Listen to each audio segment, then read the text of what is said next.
За өдрийн мэнд. За би өнөөдөр нэг сонирхолтой бичлэг та нартайгаа хуваалцах гэсэн. За ямар бичлэг гэх юм бол Томас Андерс болон Дитер Бойлны тухай. За би энэ тухай ярьж байгааг ойлгож байгаа бох тийм ээ. Modern Talking гэж 80-ад оны ихэнх үеийн мундаг хамтлаг, Германы хамтлаг You My Heart, You My Soul, Sherry Sherry Lady. За тэгээд бид нар мэдэхгүй дуунууд ахгүй. Яг дискетик дуунуудаараа алдартай болсон энэ хамтлаг. За тэгээд нэг юм бүсгүн шиг нэг тийм урт устай. За тэр нь Томас Андерс гээд их гоё залуу. Хүүхнүүд бол үнэхээр унж өгдөг байсан гэж байгаа юм. За Дитер Бойлн ч гэсэн мөнд аюу тийм нөө шарна. За тэгээд тэр шар арай ахмад 7-8 ах юм шиг байгаа юм. 56 онд төрсөн. Тий. Томас Андерс нь болохоор 60 онд төрсөн. Тий, тэгэж байсан. Тэгээд би за энэ аавтай одоо ярьж байна. Томас Андерсын аав. Тэгээд Томас Андерсын аав энэ кинонд дэр юу гэж ярьж байгаа юм бэ? Миний хүү аюу тийм онц сурлагтай, сайн хүүхэд байсан. Ер нь Томас Андерс бол аюу тийм даруухан хүүхэд байсан гэж ярьж байна. Тэгээд Дитер Бойлны хувьд бол өөрийнхөө дуэтэд тийм ээ хоршилтоо напарник иржсэн. Тэгээд тэр нь болохоор өөрийнх нь шаардлага бол өөрийнх нь үгэнд нь ордог, өөрийнх нь үгээр байдаг. Тэгэд өөрөө бүх юм нэгт байх тийм хүсэлтэй хүн байсан гэж энэ ярьж байна. За аав нь одоо ингэж ярьж байгаа юм. За тэгээд Томас Андерс гэдэг чинь жинхэнэ нэр нь бас биш. Энэ бол зүгээр тайзны нэр. Тий, тэгээд ах нь ярьж байна. За ер нь тийм даруухан томоотой хүүхэд байсан. Ангийнх нь хүүхдүүд ярьж байна. Тэгээд ер нь бид нар Томас Андерсыг мэдэн штэ. Нэг жоох юм эмгтээлэг хувцалдаг, эмгтээлэг өөрөө царайтай тийм ээ. Ийм болохоор ер нь хүмүүсийн дунд энэ гей хос гэж айгүйх яригддаг байсан юм. Тэгээд тэр нь Дитер Бойлнд айгуу тийм Дитер Бойлны айгуу уурыг хүргэж одоо Дитер Бойлн тэрэнд айгуу дургуутдаг байсан гинэ. За тэгээд Дитер Бойлны хувьд бол Томас Андерс бол зүгээр л дуулууртай тийм залуу байх хэрэгтэй байсан. Тийм үнэхээр ч тийм байсан. Яа Томас Андерсыг тэр аав ээж нь аав нь тэр дүүнер за тэр ангийнх нь хүүхдүүдийн дурсамжаар бол аюу тийм томоотой хүүхд байсан. Тэгээд юугаар гарсан хойно за одоо энэ Норо гэж нөгөө нэг актер хүүхэн гарч байна. За энэ Норо гэж хүүхэн манай хүний эхнэр. За 10 хэдэн жил энэ хоёр ч танилцуулсан. Санживлийн чинь манай хүн Норо гэж бичсэн нэг юм гинж зүтсэн байдаг штэ тий. Яг үннийг хэлэх юм бол гинжилсэн юм шиг тийм амьдралтай байсан гэд. Тэгэд яагаад би тэр нэг яриаг ярьсан гэх юм бол тэр ангийнх нь хүүхдүүд ах махынх нь яриа ер нь октодтой айгу тоглодог гэсэн багш нар нь ч ярьж илээ айгу сурлага сайтай Томас Андерс бол сурлага сайтай тийм сайн хүүхэд байсан. Тэгэд нэг гей бол үнэхээр биш байсан. Тий 14-5 настай байхдаа нэг үерхчихсэн охин гэдэг одоо энэгээр гарна. Тэгээд тэр болохоор би 14-5 настай байхдаа би Томас Андерстай үнсэлдэжсэн гэд. Яагаад гисэн гэж тэгэж үнсэлдсэн гэдгийг онцолж байгаа юм гэх юм бол би урд өмнө ямар ч эмэгтэй хүнтэй би байгаагүй. Надад ямар ч эмэгтэй хүн байхгүй гэдгийг сурвалжлагчид ярьсан чинь Томас Андерс хизэж үнсэлдэж үзээгүй гэж байна гэд ингээд хэвлэл мэдээлэлээр ингээд цуурхсан юм байна. Тэгээд тэрүүний одоо юу яхад нөгөө нотлох гэж тийм ээ гей биш гэж нотлох гэж одоо тийм ээ ингэж өөр охинтой найзалдаг байсан юм байсан. Гейтэй бол ямар ч хамаагүй гэж энэ баримтат киногаар ярьж байна. Тэгэд энэ баримтат кино маань их олон юмыг бас тайлбарлаж хэлж ярьж өгч байна. Тэгэд Дитер Бойлн бол өөрөө ингээд аюу хүүхэмсэг. Дитер Бойлны нэг найз хүүхэн одоо нууц амраг байсан. Тэгээ бүр найз байсан хүүхэн нь сүүлдээ хөөгцсөн тухайгаа ярьж байна. Эхнэрээ жирэмсэн багт нь хөөгөж явуулчаад надтай ингээд үерхсэн. Би тэр үед Дитер Бойлнд дэндүү хайртай байсан болохоор тэгээ шууд гэрт нь ороод ингээд хамт нэг 5-6 сар сайхан амьдсан. Тэгээ дараа нэг өдөр л надад бас гар яв би өөр хүүхэн дайртай болсон гэдэг надад уусан гэдэг. Тийм юм яриад байгаа байхгүй. Тэ одоо ангийнхан найз. За тэгээд ингээд энэ Норо гэж нэг актер бүсгүүтэй өөрөөс нь 2 3 ихч бүсгүүд ухаангууд уралжээ манай хүн. Томас Андерс. Тэгээд нөгөө хүүхэн нь болохоор жоохон баян айлын жоохон эрх танхи охин тийм охин байсан. За тэгээд их гоё хувцалдаг. Өөрийгөө би Норогийн хэмжээнд эзэж хүрэхгүй байх гэж боддог байсан. Тэгээд Норог ингээд дандаа одоо ингэж бүр одоо ингэж бурхамчилж бүр ингэж шүтдэг байсан. Тэрнээс болж аягүй их алдсан. Ноор нь болохоор аягүй бас нэг тийм юу гэх юм бэ? Юмыг нэг захирах тийм хүсэлтэй, өөрийнхөө нэр нөлөөг тогтоох хүсэлтэй аягүй амбицтай хүүхэн байсан. Тэгээд Норо Дитер Болны хоёрын хооронд аягүй их тэрнээс болж маргаан асуудал үүсдэг байсан. Ер нь модерн тоглоомын нэг салах шалтгаан бол Норогоос болсон гэж үздэг гэж энэ Бандит кинонд ярьж байна л да. Тий. За тэгээд ер нь эхний удаад бол Норон манай хүнийг юунд концертэнд ороход нь оруулахгүй шууд концертээс навааж авчдаг байсан. Жорлонгийнхаа өрөөнд цоочилчдаг байсан. За тэгээд сүүлд нь бүр ингээд танаа би юу багтаад орж бүжиглий гэдэг ингээд бүр ингээд өөрөө дураараа ингээд бүр ингээд загнаад тэгээд ер нь ажилд нь аягүй садаа үлдэх гэсэн. Томас Андерсны хувьд бол Норог сонгох уу эсвэл ажил бизнесээ сонгох уу гэдэг асуудал үлдсэн гэж өөрөө ярьж байна л да. Тий. Тэгэл нэг өдөр энэ хоёр үнэхээр салгаас өөр аргагүй бол салсан.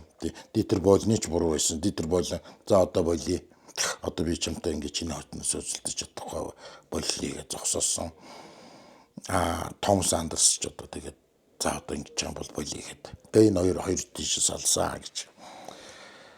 Тэгээ салаад явж хахад хин Томас Андерс бол дуудуулах гэж одоо тийм ээ дахиж ингэж юундаа очих гэж тайзан дээр гарах гэж нэлээд их зүтгэсэн. Тий. Америкт энэ хоёр чинь очиод амьдэрсэн юм байна шүү дээ. За яагаад бас Америкт амьдрах ус шалтгаан нь бас их сонио. Фанатууд нь амраадгүй байсан. Үнэхээр амраадгүй байсан. Ингээд гэрийнх нь гадаа ингээд бүр ингээд кампус гээд ингээд палатах гадаа нь бариад бүр ингээд амьдэрдэг байсан. Тэгээд ихэнх Томас Андерс гарч ирж ийн гэдэг. Тэгээд энэнд бас Дитер Бол нь бас жоохон дургу. Яг юм бол Дитер Бол дандаа би нэгт байх хэрэгтэй гэж тийм үзэлтэй байсан гэж энэ дээр ярьж байгаа байхгүй юу. Тэгээ одоо энэ ахын Вайдон гэдэг энэ одоо ах нь нөгөө Норотой гэрэлж байгаа тухай. Тэгээ эхний гэрэлт бол маш их тийм сүржин болсон. Тийм. Тэгэл ер нь тэр Норо гэдэг тэр нэг бичгтээ тэр нэг юм гинж зүгэл идэг байсан шүү дээ.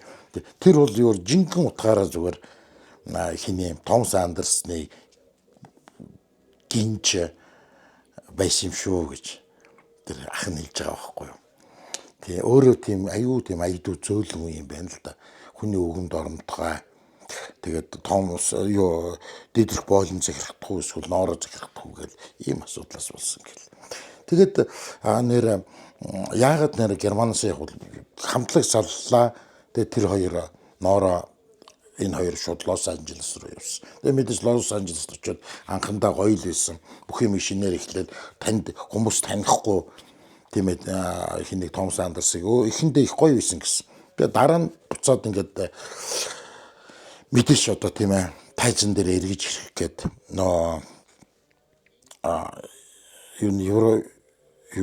энэ чинь ямар нэвтрүүлэг тэмцээн болдог шүү дээ. Евровидение юу. Тэрэнд ингээд ороод дуусан чинь шалгараачгүй гэж. Тэр нэг эхнийхээ тойрогч тавьж чадаагүй. Тэгээ тэрэнд их сэтгэл гутраад тэгээд ингээд буцаад ирсэн чинь Норон тэр үед өөрөнтэй болцсон байсан. Өөрөнтэй явуулдаг болцсон байсан. Тэгээд Норо уцаасаа салсан юм сондөгтэй. Тэгээд их сонь Америкт явж яхад нь нэг нөхөр мэрглээд та нар буцаж нийлэх юм байна штэ гэд. Тэгэд энэ хоёр үнэхээр тэр үед бол итгээгүй гэсэн. Тэгээ дараа нь 98 онд чинь энэ хоёр чинь буцаж нэг нийлж оролдоод Тэгээд дараа нь бас таарж нийлэхгүй тэг салсан. Ийм түүхтэй. Ийм л сонин түүхтэй хамтлаг юм байна. Тэгээд Томас Андерс бол одоо бол өөртөө дуртай дуугаа би зохиогоод ингээд өөрийнхөө дураар амьдарч ийн гэж ярьж байна. Шинэ ихнэстэй болсон, өр хүүхэдтэй болсон тийм.